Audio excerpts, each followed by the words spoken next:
Hi there, it's Professor Hastings, and it's time that we talk about dark patterns. I bring this up in our exploration of empathy to bring awareness to how our needs and emotions can be used to manipulate us, or how we use them to manipulate others. One of my favorite quotes from Marshall McLuhan goes like this: "We drive into the future looking into the rearview mirror."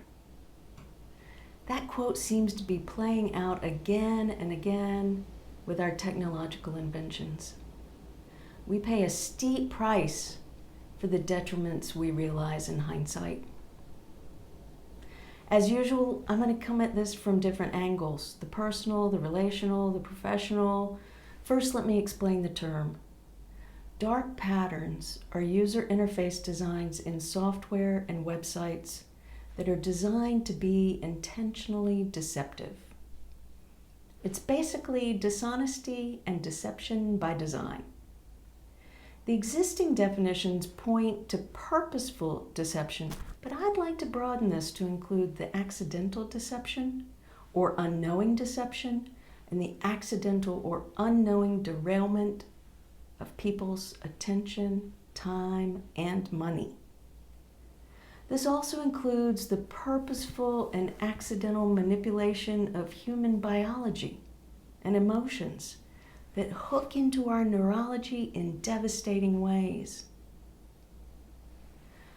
Let's look at the professional marketing and design side of dark patterns first. I'm going to describe two well-known cases of accidental dark patterns, and then we move on to a couple of the most insidious forms of manipulation I see and succumb to today. The first case is the like button. It seemed innocent enough when Justin Rosenstein invented it in his 20s while working at Facebook. Over time, though, he came to realize that the widespread negative effect it was having on people's attention, time, and sense of self. He's quoted in The Guardian as saying that it's very common for humans to develop things with the best of intentions and for them to have unintended negative consequences. He's blocked and removed all social media from his devices as a result. Few people think of the like button as a dark pattern, but awareness is growing. With this awareness, Instagram and other companies have debated, even tested, removing the like button from their applications. As you can see, at the time of this video, we are still counting likes, as if we're gamblers at the slot machine. Oh, look, jackpot! Ding, ding, ding, ding. The second case is a design or invention by Asa Raskin called the infinite scroll. You know how you scroll and scroll and scroll in your Instagram feed and never reach a bottom. He's interviewed in a recent documentary and states that he will forever have to atone for the billions of human hours lost to scrolling without end. He says his thinking at the time was, why make the user choose what to do when reaching the bottom of a feed? He then describes how, when drinking wine, you have a critical choice point or stopping cue. You reach the bottom of the glass, and then you must choose whether to stop or have more. The infinite scroll has removed our choice point, our stopping cue, and so we don't. Minutes, hours, days, weeks, months, years lost to scrolling. There are many more people and stories of technological awakening, but it's time for us to move on to the dark patterns in marketing and advertising. Some of these are so expansive and insidious that people just accept that this is how things are done. How many of you have bought something online out of a sense of urgency or scarcity and then regretted it? A course, a product, a membership, etc. And then after being ensnared in the trap, your mind rationalized or justified the need in order to alleviate the remorse you are feeling. The dark marketing patterns that are used by companies and individuals, seemingly without reflection, are ones that prey on our emotional and biological wiring around scarcity and fear. Time is running out, limited offer, digital clocks counting down, lists of how many items left. And all of this is tied into advertising algorithms that stalk every move we make. Most of this scarcity is fabricated to create feelings of urgency and anxiety. You must choose now, pay now, buy now, or miss out. FOMO, fear of missing out. Even some of the companies and organizations I respect and admire are using these exact tactics. Now, if there are real deadlines or timelines, a course is running from X date to Y date, then there needs to be a deadline that can be conveyed without manipulating people's emotions. However, most of these digital products are actually evergreen and unlimited. The scarcity and exclusivity are entirely fabricated. Which leads me to the language that is used to herd us like cows to slaughter. Marketing and advertising refer to the building of sales funnels. Funnels. Putting people into funnels. Just like the narrowing chutes that guide animals into the slaughterhouse. And we're guided through these automated chutes to get us to part with our money and our time, mostly money. I believe these dark patterns are ingrained in sales since at least the early part of the 20th century, which begs the question, what does a humane and flourishing marketing and advertising approach look like? How does marketing and sales with integrity work? For now, let's leave that as a rhetorical question. I'll have to take it up in a future video. We haven't finished peering into the dark yet. If you have ideas, though, on those two questions, by all means, post them in the comments. Let's look at some practices to prevent ourselves from being caught in dark patterns. The first part of the practice is to slow down, become aware, and pause.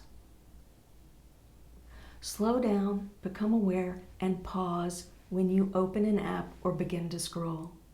Slow down, become aware, and pause when you notice the signs that you are being sucked into a funnel.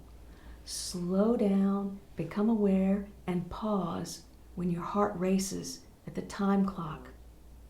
Slow down, become aware, and pause.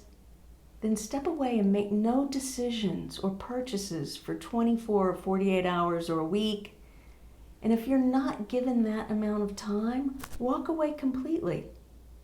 And finally, use a browser extension like BrainyTab to enlighten yourself to your cognitive biases as you surf. Now let's talk about our own personal dark patterns.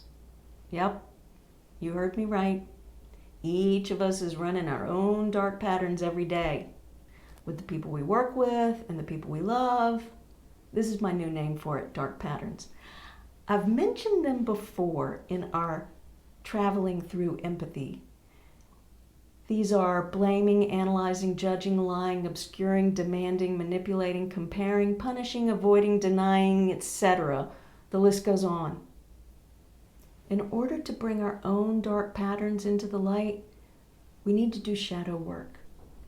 And for those of you that have not heard the term before, shadow work is an introspective psychological practice to uncover the darker parts of our thinking, actions, and behavior. Carl Jung coined the term shadow as part of our personality we deem unacceptable. When we're doing our shadow work, as hard as it is, as painful as it can be, we can have moments of awakening that lead to greater authenticity, creativity, connection, and emotional freedom. And in turn, for those of us that design apps and experiences, I believe it'll make us more aware and wiser to the design of the products and experiences that we create for others. We have our shadow in our private life and our shadow at work. We must be brave and uncover the dark patterns we are running.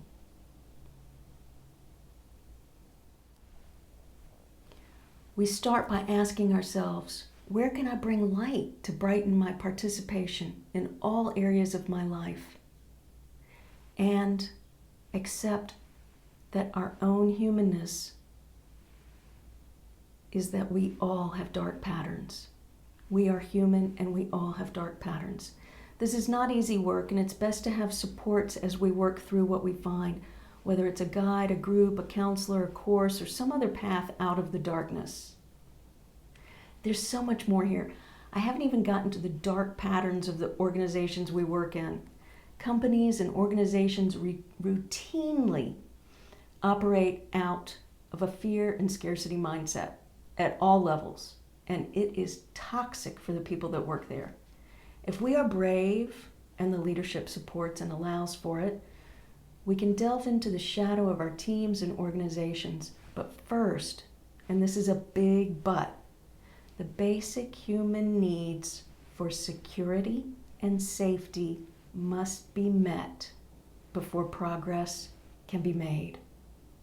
The very fear and scarcity that an organization generates undermines the meeting of those needs. What we need are light-bearing, compassionate leaders that show the way forward by uncovering their own dark patterns and doing their own shadow work. This is a really idealistic thought, I know, but I am grasping on to hope with both hands and not letting go.